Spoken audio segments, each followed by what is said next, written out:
On his website, Australian Greens housing spokesman Max Chandler-Mather says people have lost faith in the political system. I agree, except Mr Chandler-Mather is part of the problem. He's part of the problem. Instead of doing a deal with the government to get a system going that could help low-income people into a housing market, the Greens housing guy is insisting on a rent freeze, a policy that all serious economists and housing policy experts reckon will make the situation worse.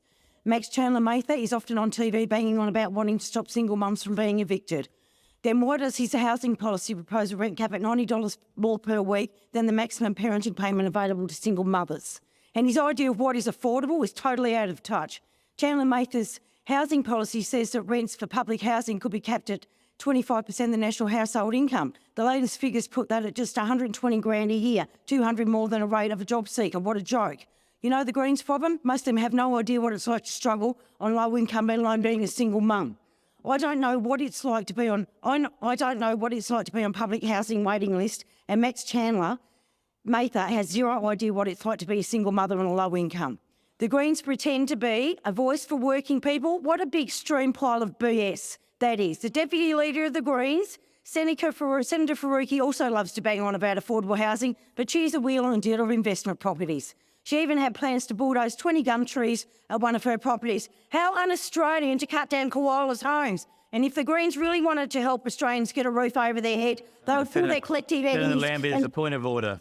There's a point of order, Senator McKim. Understanding Order 193.3, Deputy President, imputing the motivations of senators is out of order, as is, by the way, imputing the motivations of members of the other place. And that applies whether or not what you're saying is true, rather than a great big load of rubbish, which is what Senator Lambie's just been spouting. Senator McKim, I think hear an imputation of actual motive. I did hear a lot of criticism, but the call goes back to there's another point of order.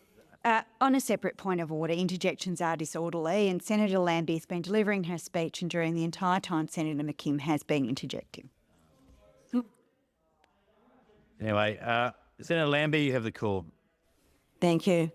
And then there is the Greens Treasury spokesperson, Nick McKim, who told the Prime Minister via social media last year he should shut up about his childhood history or story. How rude. What he didn't tell his followers is that he owns 4 houses himself. How dare you got people that lived in public housing? How dare you? How dare you? So if the Greens really want to help Australians get a roof over their head, they will pull their collective heads in and pass this bill.